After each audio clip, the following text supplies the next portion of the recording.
Good morning students. Today what we'll do, we'll go through project report.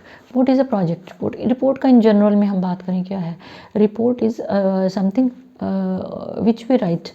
किसी की detail देने के लिए, रिपोर्ट राइटिंग के लिए हमें कॉलेजेस में भी बोला जाता है, इंस्टीट्यूशंस में बोला जाता है, या फिर किसी कंपनी में भी हमें जो काम दिया जाता है उसमें हम लोगों को report writing every means very very important. Newspaper reporter भी रिपोर्ट राइटिंग करता है, लेकिन अलग अलग तरह की रिपोर्ट रहती है. लेकिन हमें यहाँ पे क्या करना है, हमें यहाँ प्रोजेक्ट रिपोर्ट की ही बात करनी है. तो रिपोर्ट क्या है, what's ever the information we have, ठीक है, with factual with certain objectives and what's ever information factually we have, हमें उसके ऊपर जो है एक रिपोर्ट लिखनी होती है. वो it can be in the form of a memo, letter, diagram और टेबल की फॉर्म हमें रिपोर्ट को सबमिट कर सकते हैं.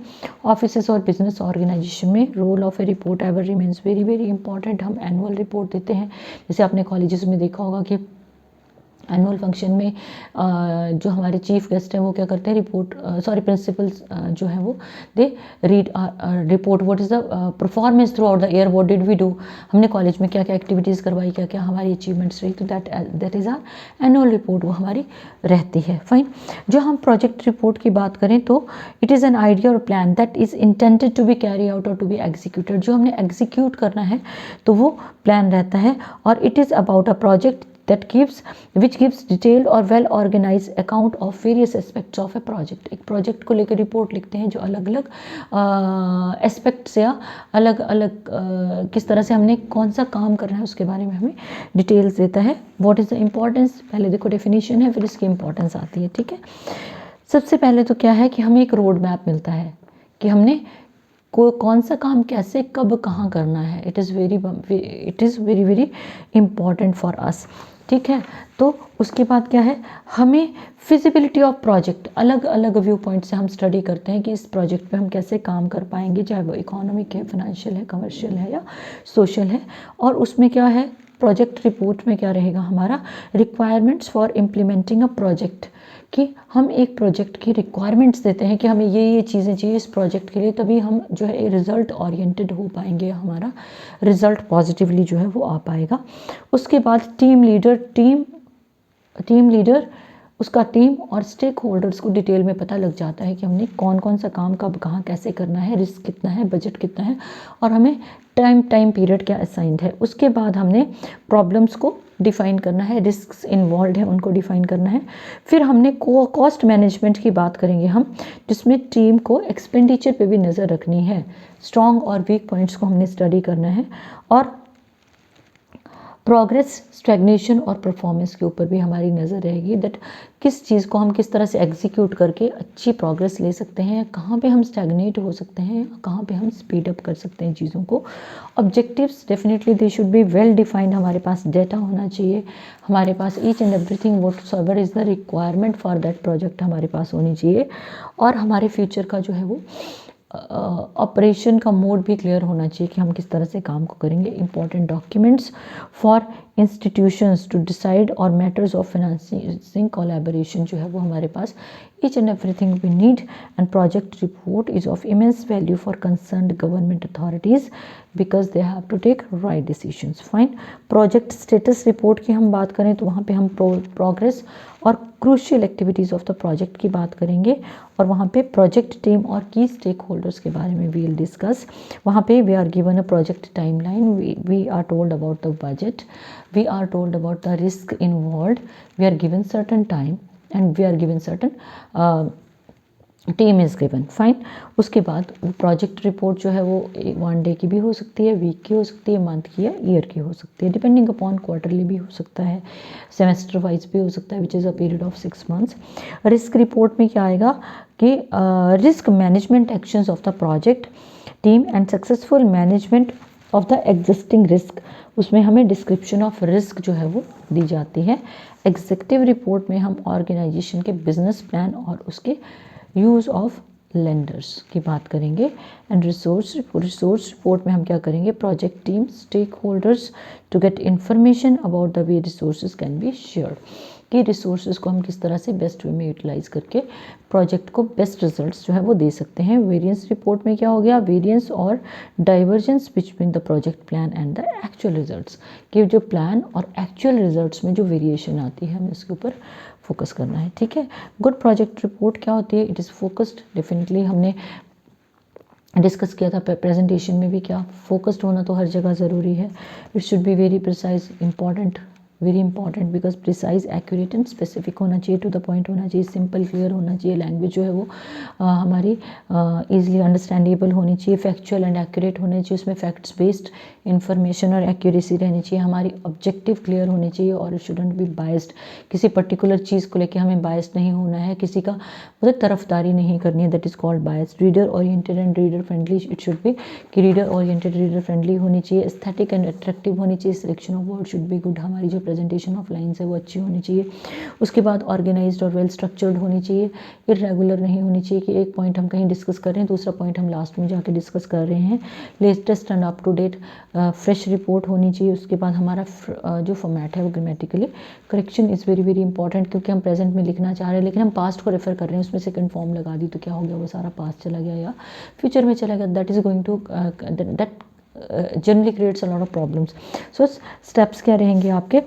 आपका objective should be very very clear, requirement, scope और target audience of the report, आप किसके लिए बना रहे हो, ठीक है, आपके स्कोप क्या है, रिक्वायरमेंट्स क्या है, और ऑडियंस को आपने टारगेट करके रिपोर्ट बनानी है। उसके बाद फाइनलाइजिंग द प्रोसीजर, आपकी जो इन्वेस्टिगेशन है, टॉपिक है रिपोर्ट का, वो आपने फाइनलाइज करना है। उसके बाद आप फाइंडिंग इन्फॉर्मेशन, आप रेलेवेंट और appropriate accurate information find out करोगे रिगार्डिंग रिपोर्ट, उसकी डॉक्यूमेंटेशन तभी आपकी प्रॉपर हो पाएगी। फिर आप स्ट्रक्चर के बारे में डिसाइड करोगे। Reports have a closely similar structure, but we have to decide कि कुछ एलिमेंट्स रिपोर्ट में इंक्लूड करने या नहीं करने। स्ट्रक्चर सभी का सेम रहता है लेकिन कुछ एक एलिमेंट्स को हम इंक्लूड करते हैं, कुछ को हम इंक्लूड जो है वो नहीं करते हैं।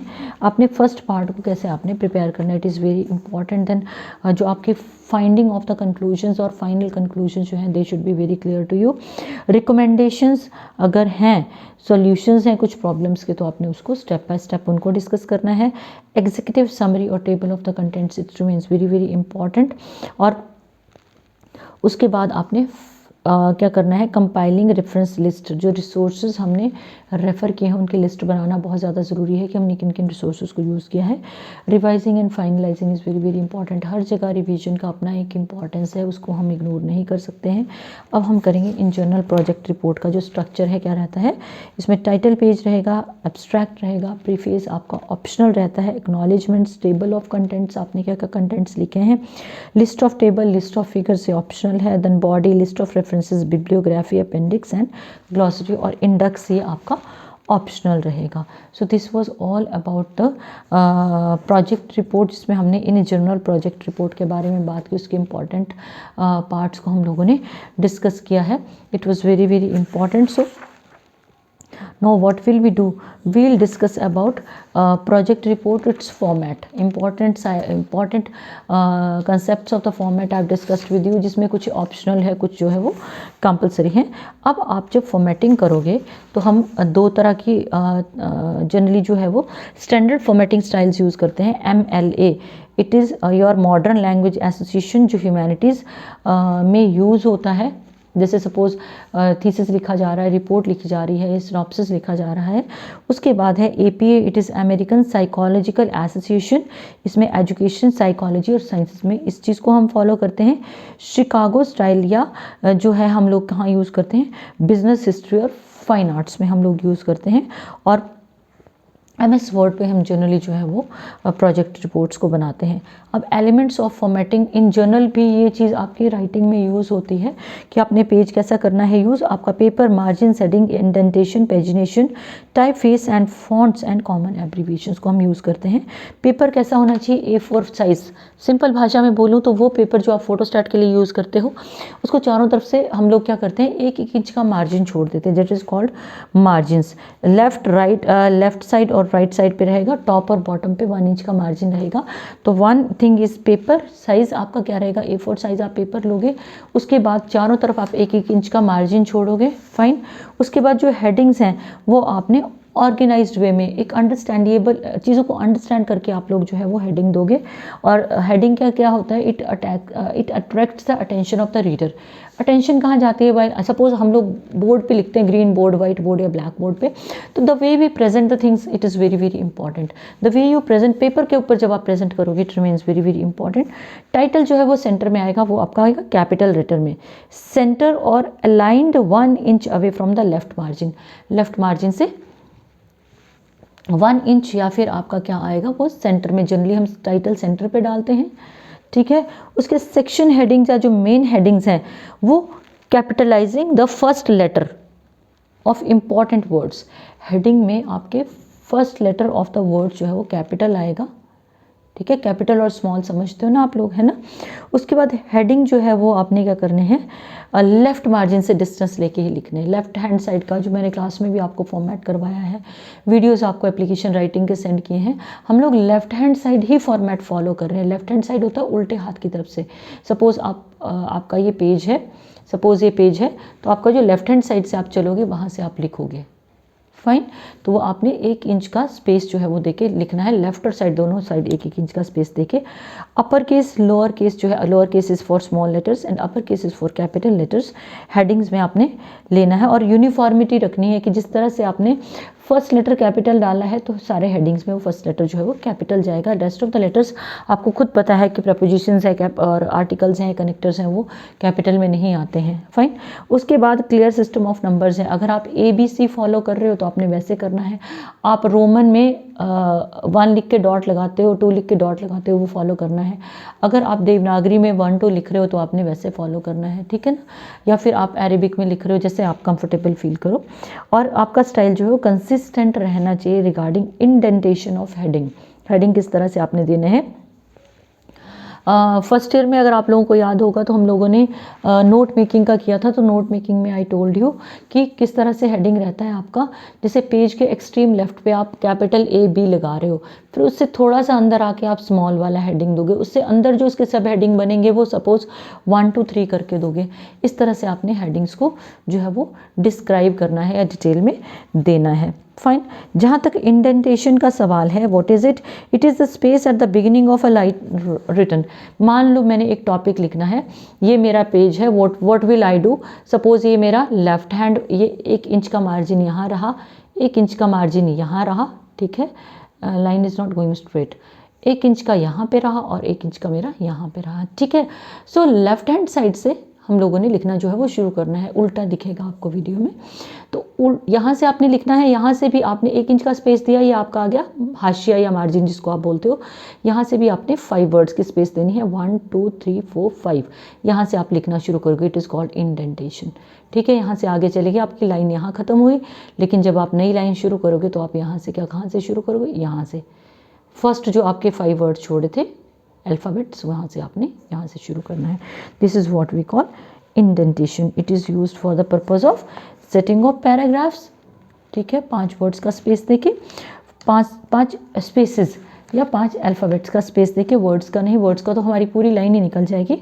उसके बाद आपने कोटेशन को किस तरह से इंट्रोड्यूस करना है, नई लाइन में हम इंट्रोड्यूस करते हैं। सब ऑर्डिनेट एंट्रीज़ को मेन एंट्रीज़ के नीचे ही आपने इंट्रोड्यूस करना है, ठीक है। इंडेंटेशन का जो सैम्पल है you will find in your text book. Pagination is very very important.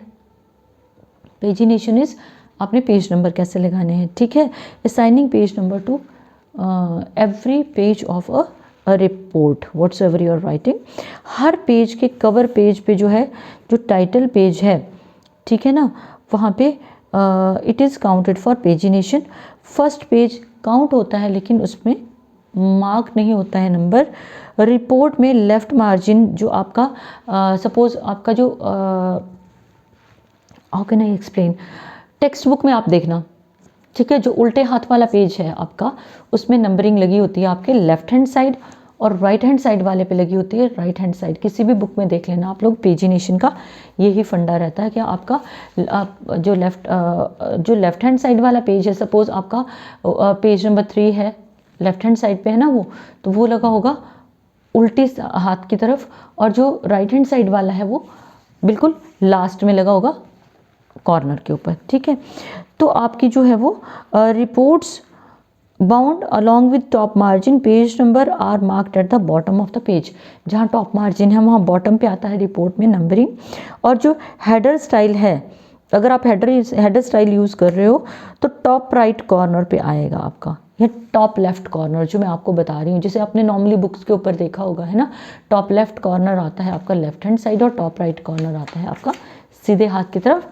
जो टाइप स्पेस और फॉन्ट्स की हम बात करते हैं तो MS वर्ड की अगर हम बात करें उसमें हमें अलग अलग स्टाइल के जो है फॉन्ट्स वो अवेलेबल होते हैं। हमारे ऊपर डिपेंड करता है कि हम किस फॉन्ट को किस एरिया के लिए सेलेक्ट करना चाहते हैं। एब्रीविएशंस भी एब्रीविएशन का हम यूज़ क्या करते हैं, जैसे BA है, MA है, या KG is used for kilogram, CM is used for centimetre के लिए यूज़ करते हैं हम लोग, है ना। और VOL, V फॉर वैन वाला, it is used for volume, है ना। और SEC is used for second, which is of minute and second, है ना। तो इस तरह से हम लोग कॉमन एब्रीविएशंस को यूज़ करते हैं। Have to prepare common abbreviations also, they are asked small question, जो आपके शॉर्ट क्वेश्चन है सॉरी उसमें ये पूछी जाती हैं। उसके बाद आपने जो है अलग अलग तरह के जो है वो एब्रीविएशन को you have to prepare. So today I am just winding up this video with these portions की what is our project report and its various aspects, और इसका फॉर्मेट हमने कैसे फॉलो करना है। Good day.